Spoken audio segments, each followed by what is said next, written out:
Ladies, did you know right now Fat That's Friends is having a wild. sale where all of their That brands is are 50%? wild. I'm talking from. Is there somebody you still They think trying to about? make them equivalent. I'm gonna start crying. That would be my brother Drew. It's so confusing. I felt like I wasn't enough to keep him here, you know? But it's not personal. Their thoughts were too loud. What he was going through, I'm grateful I will never understand. You couldn't be mad at him like the second he smiled, you know what I mean? Oh my god. I miss him so much. What was Drew's smile like? I'd have to show you a picture. I'd love to see it. This one's a good one. That's a good picture. His smile is beautiful. Yeah. His first day of work. The day he passed away, he put me in a good mood. I had an attitude. And I remember we were both like, I feel like dancing.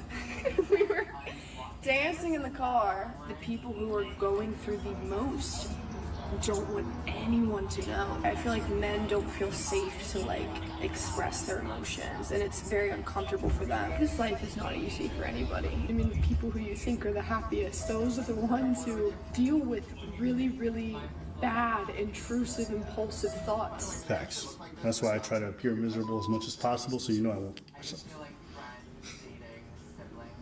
You had a little moment there, and you're being sentimental. I appreciate that. You know me, I always do the jokes at the stupid times. Yeah. And then we have to make responses. Autism. Autism. Hey, listen, man. But I'd say the grief now it's like a tool in my toolkit. Your grief works for you now. Yeah, you understand people deeper, and I look for him everywhere, and I look for him in the people that I meet. Like the way you listen reminds me of him. You know what I mean? Like, Can I hug you? yeah. What's your name? Katie Schlegel. Hunter. I got this video just for you.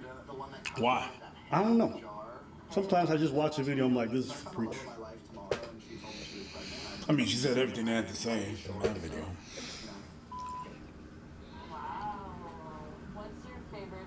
It'd be like that, because the thing is that we have a role where we have to protect. And then sometimes not talking, protecting means that you're not talking about certain things to certain people because you want to protect them about certain things. Oh, but you know, you could talk to me. I'm trying to protect you too. Is that something you do a lot? 100%. Most of my thoughts I keep to myself. And I think it's better like that way for everyone. Yeah. Yeah, you can't sometimes fathom people dealing with all that darkness, you know. It's a lot. So I wouldn't impose it on some people. Yeah, definitely. Certain things. Mm-hmm. What else do you think about some of the other stuff that she was saying when she's talking about reminiscing about the person? You know? It's good. It's good that she reminisces the good things about that person. It's good that she doesn't feel any kind of resentment for that person, because I can understand that someone, I don't know exactly what happened before. What I put together, he took his life. Absolutely. So she's not pissed off at that person. So oftentimes that's the sentiment that happens when someone takes their life. You're like, you're pissed off at them. You're like, yo, you abandoned me. Mm-hmm. Like, you're kind of a traitor, because I feel now that I didn't do enough to make you feel safe that you can open up to me, and it led you to do that. And I was not aware, so I feel singled out. Twice. I felt singled out because you didn't tell me what the fuck was going on. And I felt singled out because you took your life and you left me there. I felt like I wasn't enough to keep him here, you know? That's such a powerful line, isn't it? Exactly what it is. It's like... No, because you talked about the other side. You said you betrayed us, whatever, which is one end of the spectrum. But there's the other end of the spectrum where it's my fault. Yeah, it's your fault, because, again, people try to protect people. It's like, yo, you didn't feel safe. I couldn't help you. I couldn't do anything. There's also that, 100%. It's a mix of a lot of things. It's not just one pure emotion, anger. Damn, that's some deep shit. Janet, when's that? It's a mix of, in those situations, it's a mix of things. But it's not personal. Their thoughts were too loud. See, that's what I'm saying. She's not taking it personal. She let go of that thing. She said, you know what, it ain't me. It's not me. It was not about me. It was really what he was going through. What he was going through, I'm grateful I will never understand. That was the second I'm line. grateful I will never understand. And that's a crazy line. Because if you understand what that person is going through, it's because you're living it a bit. or you, if you understand what they're going through, it comes with the understanding of the pain that comes with what that person is living, and you cherish that person, and you love that person, and you don't want that person, you don't want to think about that person being hurt, and understanding what they went through is understanding. You said something. You said, If you understand what that person is going through, it's because you're living it a bit. what does that mean? Because if you understand certain sentiment, it's not, you don't know exactly what they're going through, but that there's a side of empathy where you put yourself in someone's shoes and you don't feel, you can feel 1% of what they're going through. You don't know, it's never been, but just that 1% can hurt so much. So now you just try to multiply it in your head how it really is to feel that and feel that pain.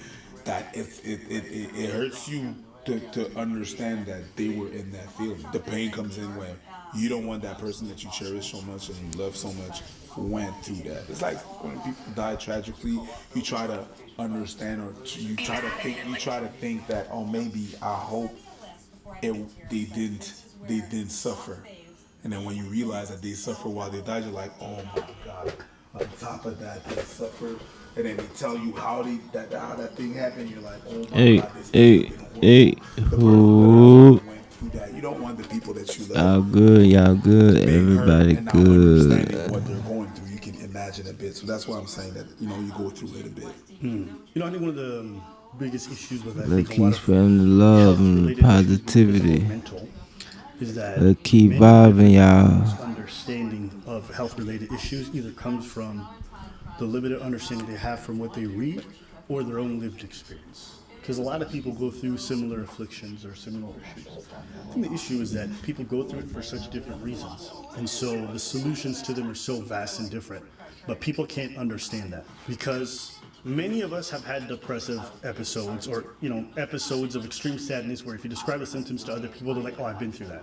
But the difference between someone who's chronically depressed, someone who's clinically depressed and someone who's going through a depressive episode is completely different. For example, you might lose a child and you go through a depressive period where you're depressed. That's true. That is very different than someone who may have a brain imbalance where they just ever since they were a kid, they were always just off. And people can't understand this side of it because they're like, I felt the same symptoms when I went through a bad period. And after I got through that period, I felt better. I didn't need the medication. I didn't need the therapy. Why do you? But he's like, well, I have the same issue as you, but mine's just different because it's for different reasons. You know what I'm trying to say? And I say all this to say, at least when I interpreted her line, now this is just an interpretation, when she said, I'm glad I'll never understand, it's like if this man just had an affliction, you know what I'm saying? Like something that really just made him unhappy with life and it had nothing to do with the circumstances, it wasn't a matter of fulfillment. I think that line is just again, just an interpretation. Could be interpreted as just her saying, I'm glad I'll never have this disease that my brother had. 100%. Because you can't understand what schizophrenia is like. You can't. You maybe felt paranoia. You don't know what it's like to constantly feel like all of these things are so surreal and they attack you at random points. You don't know. I don't know what it's like to be BPD. I've had mood swings. I don't know what BPD is like. And I'll never know. And I'm glad I'll never know. As much as I want to be able to empathize and understand, pretending like I can is just not real. I thought this girl's video and whoever shot and edited this was really well done. Wow. It was powerful. She was very open. You could see in the way that she spoke, the way her face lit up, the way she remembered things. She was just letting everyone in on that. I thought that was really cool. Really, really I don't have too much experience with people who've taken their lives. I just know a lot of people whose lives have been taken. So for me, my experience is a bit different. So that's why I thought this video was probably more geared towards you. So I think you have a better experience with that.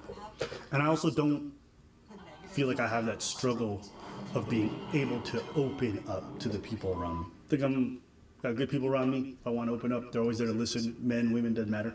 So that's why I'm not saying that's not real for other people. It's never been what's been around me most of my life. So that's what I understand. You think you don't have any issues opening up?